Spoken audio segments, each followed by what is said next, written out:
Let us begin with a short story. Elle's mother passed away upon delivery and she was brought up by an abusive stepmother. She met her boyfriend and they stayed together after they were in relationship for a year. Soon, he found out he was already married with 2 children and she was shocked but remained with her boyfriend. And the abuse occurred physically, psychologically, sexually, and socially for 4 years. He even abused her during pregnancy. She's afraid and she left home. Her father contacted Women's Aid Organization for temporary shelter. She went for medical checkup and counseling session, and both counselors and medical practitioners encouraged her to launch a report because this was a serious case of abuse. Finally, with the help from social worker, she made a report and the investigation officer helped her to get out from these situations. Now she is working and lives independently. And this was a true story happened in Malaysia. Today, we are going to talk about violence issue. Violence is an extreme form of aggression such as assault, rape, and murder, and it can happen through physically, psychologically, sexually, abuse, and so on. The major domestic violence law in Malaysia is the Domestic Violence Act 1994. So this act protects spouse, former spouse, children, and also incapacitated adults. However, it doesn't protect unmarried couples. Domestic violence divided to 2 parts. The first is the intimate partner violence and another one is child abuse. The 2012 amendment categorizes domestic violence as a seizable offense, which means the perpetrator can be arrested without a warrant. There are 3 types of protection orders under this act, which are the emergency protection order, the interim protection order, and the protection order.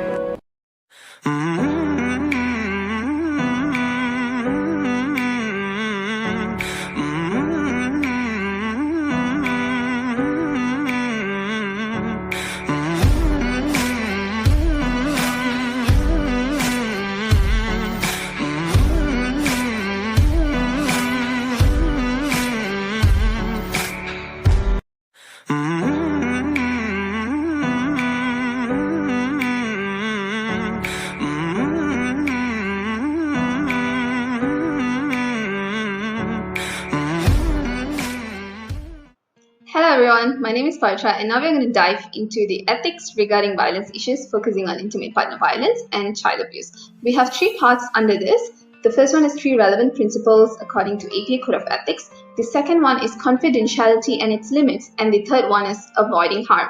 So this part is basically going to be discussing about the do's and don'ts of clinicians and psychologists. So let's move on. 3 relevant principles according to APA Code of Ethics. The first one is Principle A, beneficence and non-maleficence. This principle basically encourages psychologists to strive to benefit those with whom they work and to take care to make sure they do no harm. So basically the main value here is to maximize benefit and to minimize harm. However, there is a catch-22 situation. Helping the victim to actually escape may seem like the best way, but leaving an abusive relationship may actually put victim in imminent danger. So in these situations, clinicians should collaborate with client to weigh the risk throughout therapy before making any final decisions. Moving on to the next principle, Principle E, respect for people's rights and dignity. Principle E recognizes that clients have the right for self-determination. Basically, victims of intimate partner violence have the right to choose to stay with their abuser. Surprising, but yeah. So this may prove difficult for clinicians to reconcile the demands of Principle A just now, which focuses on maximizing benefits and minimizing harm, versus Principle E now, which says that clients actually have the right to choose to stay with their abuser. So clinicians may believe that in order to do no harm, according to Principle A, they may have to report the victim's partner and the issue to the police. But by doing this, they may end up violating both the principles. So this ethical consideration in psychology is not actually a one-off plan. These decisions actually require a deep evaluation prior to taking an action. So the final principle is principle D, justice, which basically states that every person has access and can benefit from the contribution of psychology, and psychologists especially must take notes that their potential bias does not lead to unjust practices. So clinicians should do evaluation prior to treatments to make sure their personal feelings towards victims of and perpetrators of intimate partner violence does not affect the treatment in the future. So what if clinician feels like they are significantly biased towards this population? They can do three things.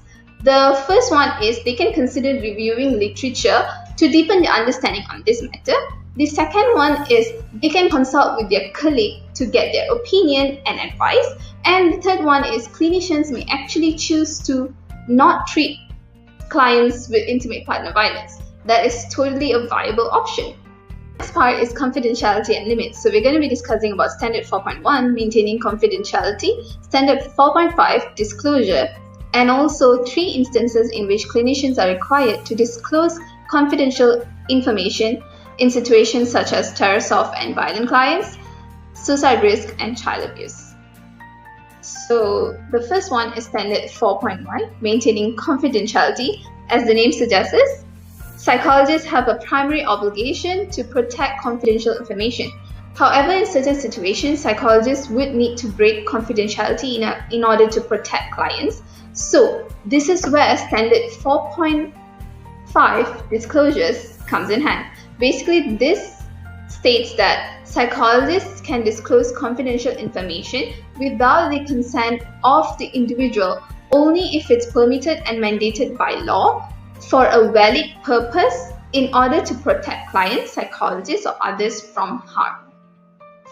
Hi, I'm Yafsimwa and I'll be explaining the 3 instances which the clinician should disclose the confidential information. First, terror-soft and violence client. In 1976, Tarasoff of the University of California established the duty to report, which charged psychologists with the responsibilities to protect a potential victim from violence abuser.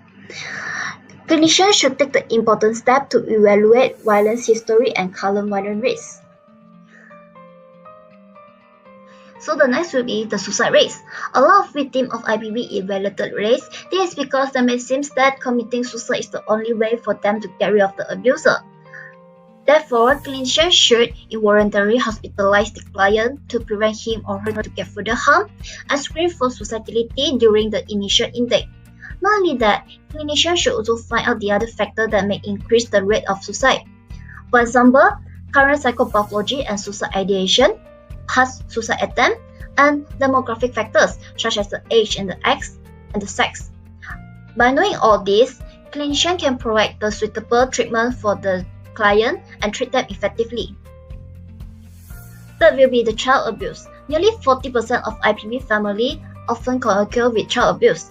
The child can be perpetrated by the victim, the abuser, and maybe even both. Clinicians should remain aware of the risk and prepare to make a report if necessary. Clinicians should consider significant harm reporting child exposure to IPV. For example, the child may get further harm and removed from their parents, and even worse is lost the probation privilege. Avoiding harm. So it is closely tied with the principle A, which the clinician have the responsibility to take reasonable steps to avoid harm and minimize the harm that is unavoidable. So how? First, do assessment of IPV and be aware of when to report the violence and provide evidence-based treatment. Lastly, forming a safety plan to ensure the victim's safety. Not only that, the World Health Organization suggested that early intervention and prevention of future IPV is needed, and is more effective on child and adolescent clients. According to the research, violence can be transmitted intergenerationally, so child who are exposed to parental IPV should be more aware of this. provide psycho-education to children and adolescents to prevent them become one of the IPV in the future. Every clinical encounter provides an opportunity for health care providers to address the needs of those who are exposed to domestic violence.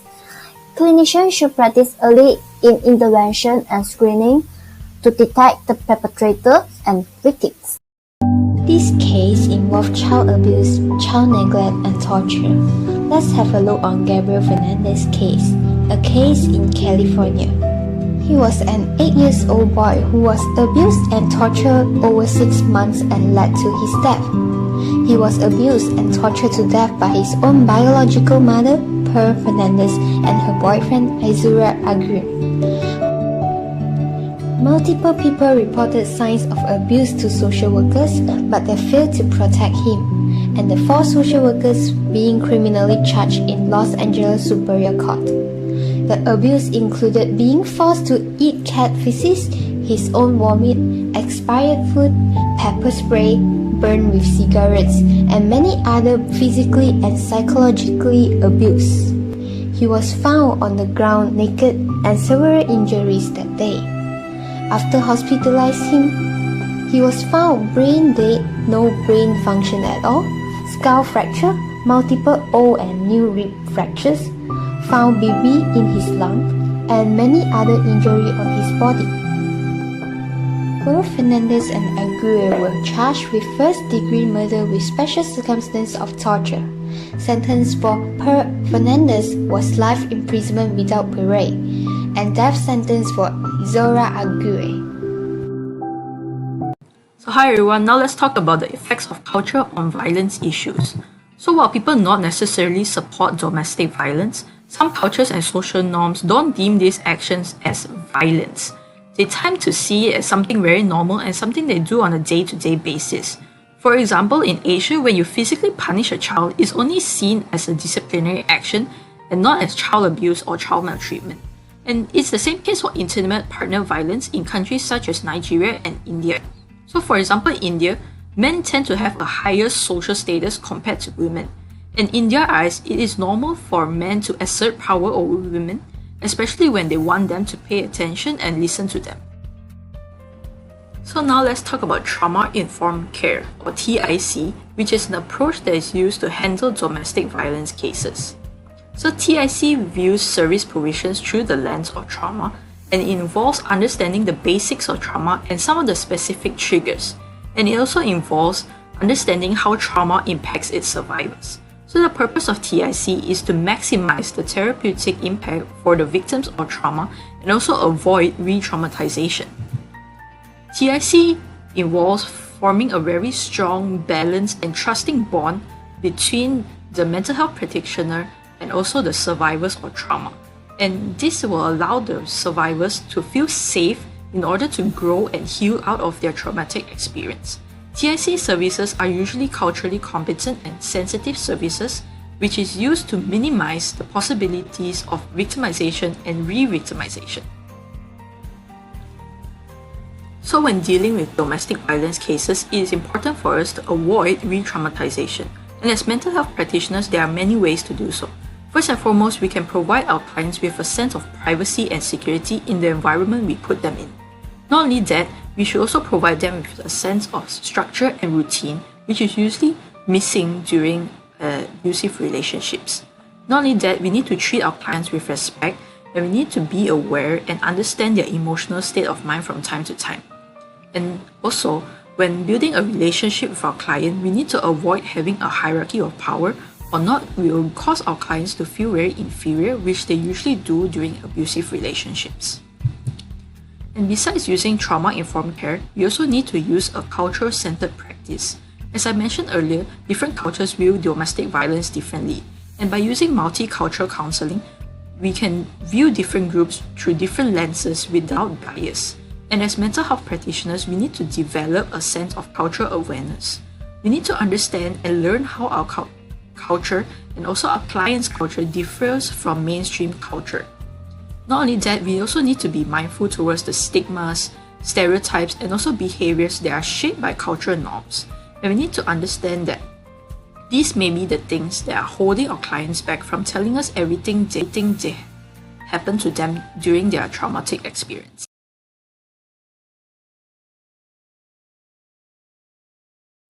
Hello everyone. So there are basically two main approaches to deal with intimate partner violence according to research and also clinical practice literature. So the first one will be gender-specific approach, and the second one would be systemic approach, focusing on conjoined treatment for couples. So due to the complexity involved in dealing with intimate partner violence, we have actually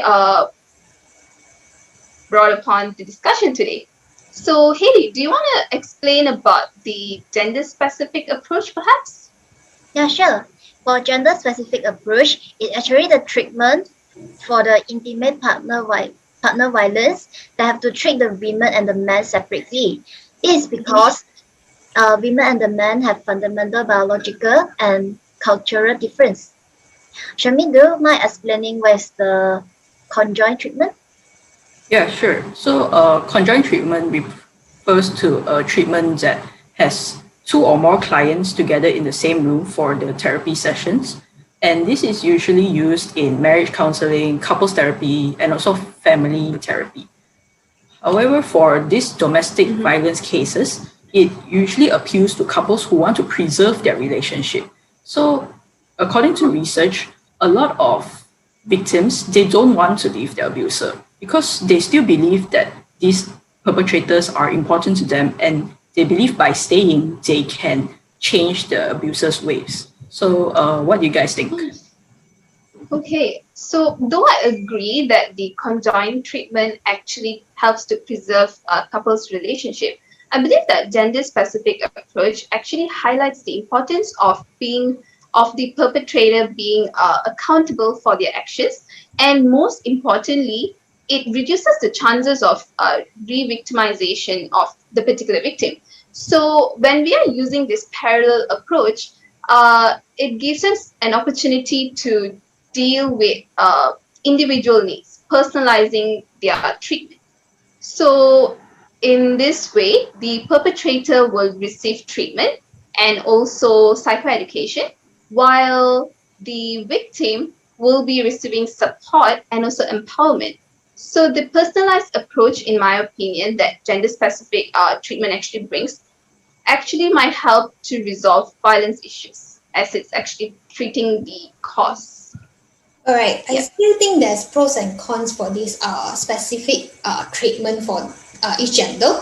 So, according to the research, by eliminating the violence issues between both partners, will have reciprocal patterns. So they have to work together from both sides.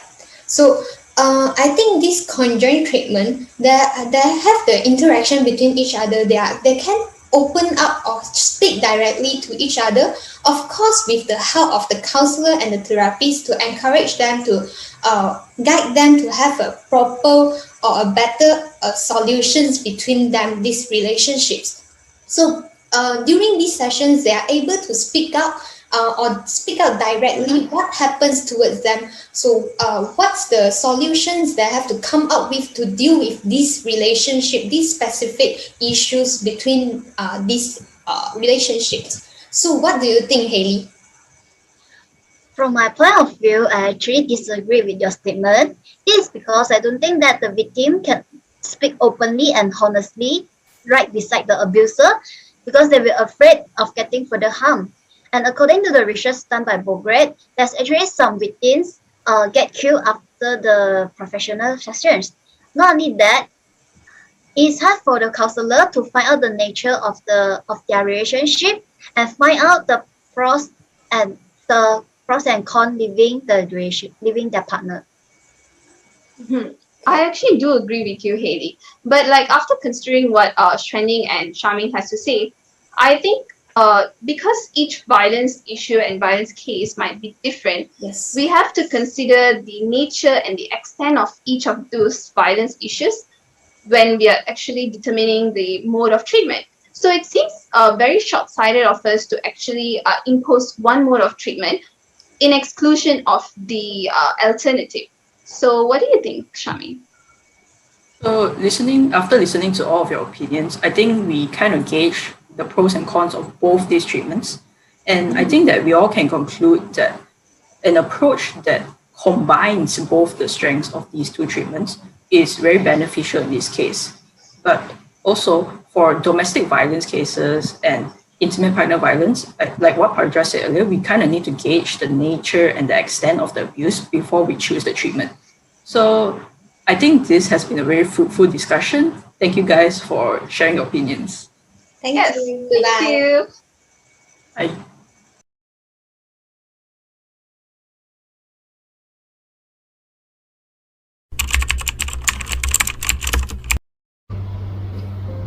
If I'm a counselor, I think I will explore the nature of their relationship step by step by asking questions carefully, and then to see the victim involved in which type of domestic violence.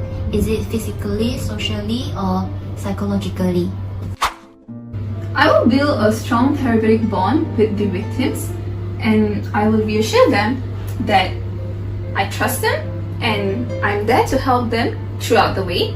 And I think in these situations, it's very easy for them to feel like their emotions are not valid and they might be overwhelmed with the feeling of worthlessness. So validation from a third person would be really helpful for them to move forward and face this tough situation. I think I'll try my best to make their mindset right. Like, they need to know that no one has the right to hurt them in any way and that this type of relationship isn't healthy. And I feel like it's my job as a counselor to educate them about these red flags in their relationship so that they can not blame themselves and takes away some of the fault. I think I'll just be neutral. And as a counselor, my goal is to help them to get out of this situation, to keep them safe. And through the counseling section, I think I'm here to guide them to come out with a decision because they know what's the best for them.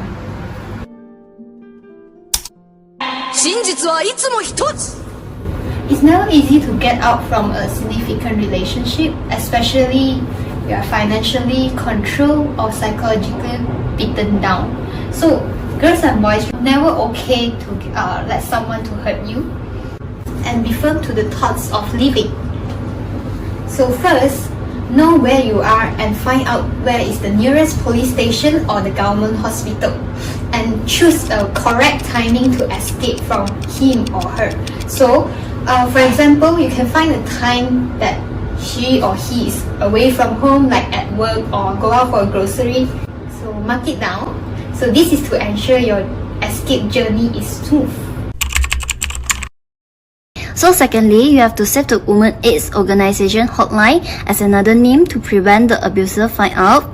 After that, you have to check the prepaid balance to ensure you have sufficient credit to call for help. Moving on, pack an emergency bag for yourself. You can involve IC, driving license, credit card, and some emergency money inside, and some daily necessity and valuables. Lastly, keep yourself very safe.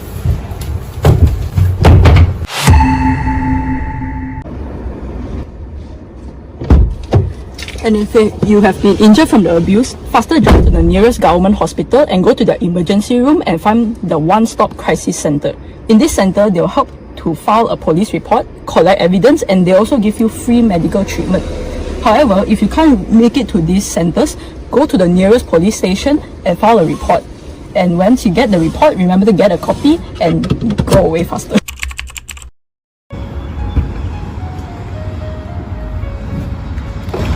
Okay, so to begin with, make sure you change the routes that you usually take to places, for example like your work or even your children's school. Don't forget that. And do not simply give your new address to anyone.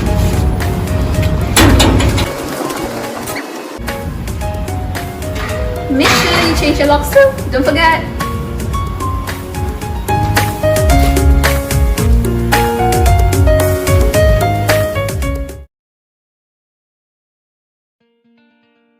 Hello everyone, so now let's talk about the comparison between Malaysia and the other countries' laws on domestic violence. So we have chosen China and United States as our comparison. This is because the Asian and the Western law are different. So as mentioned earlier, the Malaysian domestic violence law is Domestic Violence Act 1994. So it protects spouse, former spouse, family members, and also incapacitated adults. So the victims are entitled for this emergency protection order, interim protection order, and also this protection order. So there are many different sections under this big act. So for example, the section 323 of is the punishment for voluntarily causing hurt. So it can goes up to 1 year of prison or even 2,000 ringgit Malaysia, or fine, or both. So come to the Chinese criminal law. So this law is actually depends on the certain extent of the violence happens in the of the family. So for example, the Article 232, which is the crime of murder. So this can cause a death sentence or life in prison for the perpetrator that the violence up until the murder happens. So there are many other different examples shown in this slides. So lastly, come to United States. So United States have state and federal laws on this domestic violence. So the federal law is Violence Against Women Act of 1994 in United States. And the example of state law from United States, which is the Domestic Violence Prevention Act from New York. And it's offer emergency shelters and services for the victims, for example, counseling and advocacy. So there are another two examples of state's law, which is from Minnesota and also this California. So there are a lot of ethics and laws in Malaysia to deal with these domestic violence issues. So everyone has to play their part to upholding them. So that's all from our groups. Thank you.